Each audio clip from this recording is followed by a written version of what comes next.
Bonjour, alors on se retrouve pour cette vidéo sur le curcuma. Vous avez déjà sur cette même chaîne, dans les vidéos 2018 sur la diététique, une vidéo sur les 3 curcumas. Bon, je reprends donc ici en partie, mais sous l'angle de la pharmacopée, ce produit-là. Dans cette vidéo, ce produit qu'on appelle Yujing, hein, donc c'est le curcuma qui correspond, hein, à ce qu'on trouve dans tous les magasins chinois ou chez certains primeurs en termes de curcuma, c'est-à-dire une espèce de racine plus petite que du gingembre en général et de couleur orangée, alors que le gingembre est jaune, hein, comme vous le savez. Mais c'est de ça qu'il s'agit, hein, c'est ce produit-là. Donc vous pouvez l'utiliser dans la cuisine au quotidien, mais ce produit, hein, qui s'appelle Yujin en médecine chinoise, Radix curcumae, c'est un produit qu'on va préparer, sécher, mettre en poudre et qu'on va pouvoir utiliser, bon, ou en plante entière ou en poudre, dans les prescriptions de médecine chinoise. Voilà, donc à ce moment-là, ça devient un produit de la pharmacopée, hein, bien que ce soit un produit qu'on puisse utiliser au quotidien en diététique, c'est aussi un produit de la pharmacopée.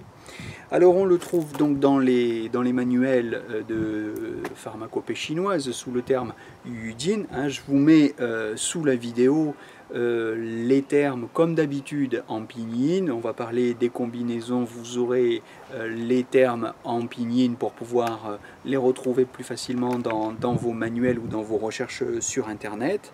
Mais voilà, ce curcuma, c'est une racine piquante et amère, hein, pour ce qui est de sa saveur, et de nature froide, donc avec des effets rafraîchissants. Et ça c'est très important parce que c'est ce qui différencie ce curcuma des autres curcumas, Jianhuang par exemple, à laquelle je consacrerai une vidéo aussi ce soir ou demain, pour que vous puissiez les regarder ensemble.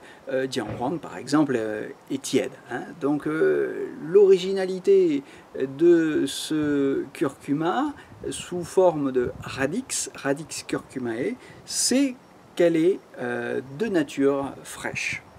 Alors, elle a évidemment un tropisme foie et vésicule biliaire, hein, c'est essentiellement pour cette raison qu'on l'utilise la plupart du temps, mais elle a aussi un tropisme cœur et un tropisme poumon qui ne sont pas négligeables. Alors, ses fonctions, c'est d'abord de mobiliser le qi, et ça c'est très important, je le dis parce que beaucoup de gens ont tendance à en consommer de manière abusive sans faire attention aux insuffisances du qi et du sang, aux insuffisances du yin, au vide de yin, qui peuvent être aggravées par la consommation de curcuma. Alors c'est pas que le curcuma soit mauvais, hein, mais c'est que évidemment prescrit à tort et à travers et consommé hors contexte, je veux dire en dehors des syndromes qui vous correspondent, évidemment, il n'a pas d'intérêt et il peut même être préjudiciable. Donc attention, hein, tenez bien compte du fait que c'est une plante qui mobilise le qi, hein, donc il y a un effet dispersant, même si par ailleurs elle nourrit et fait aussi d'ailleurs circuler le sang. Elle défait les stagnations, hein. Elle arrête les douleurs, alors ça c'est vraiment très intéressant, hein, cette dimension antalgique du curcuma, c'est quelque chose qui va beaucoup nous intéresser pour modifier des pharmacopées, hein. Hémostatique, hein, arrête les hémorragies, rafraîchit le sang, donc c'est logique, hein, cohérent avec, comme je l'ai dit, le fait que c'est une plante fraîche, hein. Elle clarifie la chaleur du foie, de la vésicule biliaire, du cœur. Elle élimine les glaires, elle élimine le tanne, hein. C'est un mucolytique, et ça aussi c'est l'une des raisons majeures du choix qu'on peut faire de cette plante pour enrichir par exemple une prescription, ou la consommer au quotidien, comme je le disais, dans ses salades par exemple, ou dans ses jus à l'extracteur. Enfin, à noter que c'est un grand produit du traitement de la jaunisse. Bon, alors ça c'est évidemment plus anecdotique, enfin, puisque bon, on n'a pas des jaunisses tous les jours, et des patients qui ont ce type de problème, voilà, on n'a pas ça tous les jours, que ce soit pour nous-mêmes ou en cabinet. Mais voilà, comme ça élimine la chaleur et l'humidité, bah, évidemment ça va traiter les jaunisses. Alors on l'utilise pourquoi? Indication pour les stagnations de qi et de sang, avec les douleurs qui résultent de cette stagnation thoracique, abdominale, dans les hypochondres ou au niveau de la sphère gynéco. On l'utilise pour les stagnations de qi du foie, qui s'accompagnent de signes de chaleur, quels qu'ils soient, puisque comme je l'ai dit, c'est un grand produit rafraîchissant. On l'utilise pour les problèmes psychologiques dus à l'attaque de chaleur-humidité. Donc en psychologie ou en psychiatrie, entre guillemets, c'est une plante à laquelle il faut penser si le patient a la langue rouge et un enduit relativement épais et jaune, c'est-à-dire si on est sur un terrain de chaleur-humidité.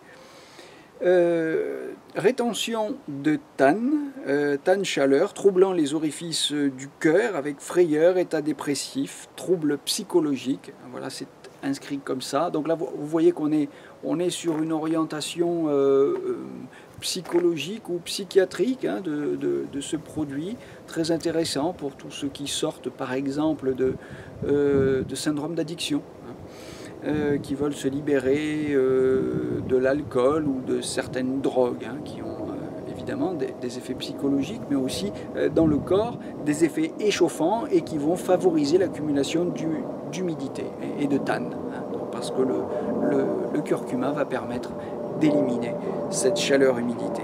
On l'utilise contre les syndromes de chaleur du sang ou stagnation du sang, produisant des hématémèses, épistaxis hématurie, c'est-à-dire à chaque fois que le sang déborde des vaisseaux, que le sang n'est plus contenu dans les vaisseaux, puisque, comme je le disais tout à l'heure dans la définition des fonctions, c'est un produit hémostatique. On l'utilise enfin contre les stagnations de sang par atteinte traumatique externe. Voilà, quand on a des bleus, des gros bleus sous la peau, dans les tissus, que ce soit à la surface ou plus en profondeur. C'est un produit cicatrisant, si vous voulez, pour employer un terme assez large.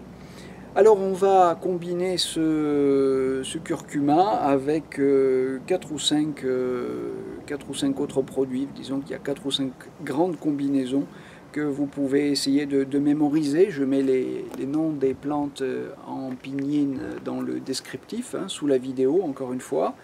On va la combiner avec danshen, la sauge, avec xiangfu, le cyprès, avec cheiru, le buplèvre, avec zheke, le citron, pour la stagnation de qi et de sang, provoquant les douleurs, dont je parlais plus haut dans la définition des indications. On va pouvoir, deuxièmement, la combiner avec cheiru, xiangfu, beishao, beishao c'est la pivoine blanche, et dangui, l'angélique chinoise, pour les douleurs menstruelles. Donc en gynécologie, une association très intéressante. Avec Shichangpu, c'est un produit qui va ouvrir les orifices, donc très intéressant pour le cœur, pour ouvrir les orifices du cœur dans les problèmes psychiatriques et permettre aux patients de se relier à la réalité. Quand le tas de chaleur obstrue les orifices et engendre angoisse, symptômes, disons, psychotiques, où le patient a tendance à se couper de la réalité. Shichangpu ouvre les orifices. On va la combiner avec Yin Cheng Hao pour les problèmes de jaunisse, et avec Zheze, le fruit du gardénia, qui élimine la chaleur aux trois foyers. Donc pour traiter les syndromes de chaleur-humidité engendrant la jaunisse. Et enfin, on peut proposer une combinaison avec Mudanpi, avec la pivoine, pour la chaleur du sang qui consume les vaisseaux, provoquant toutes sortes d'éruptions pourpres, d'hémoptysie, d'épistaxis, de taches échymotiques, etc. Donc pour accentuer, si vous voulez, l'aspect ou la fonction hémostatique du curcuma. Voilà, c'est un produit peu toxique qu'on utilise de 6 à 12 grammes en général par jour, donc attention aux précautions. On l'utilise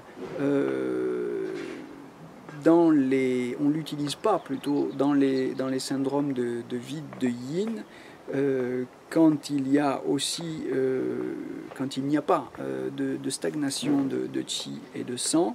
On ne l'utilise pas en cas de grossesse parce que, comme je le disais, c'est un produit qui fait nettement circuler le qi et le sang aussi. Donc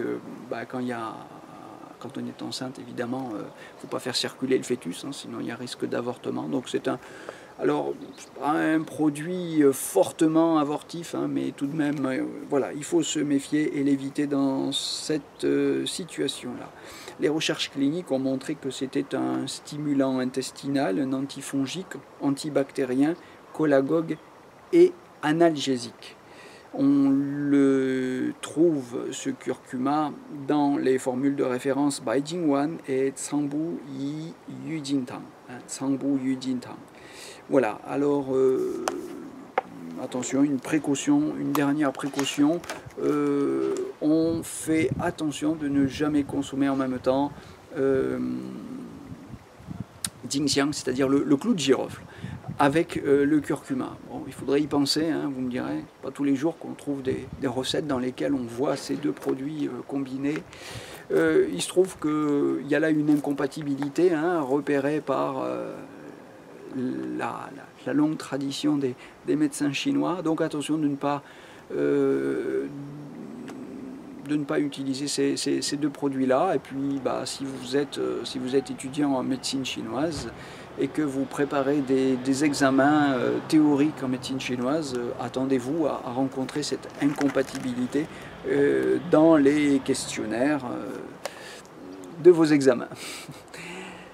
Je vous souhaite une bonne journée et je vous donne rendez-vous demain pour une vidéo sur Jianghuang, une autre présentation du curcuma. Je vous invite à écouter ces vidéos sur le curcuma ensemble pour justement mieux mémoriser leurs particularités, leurs points communs et surtout leurs différences.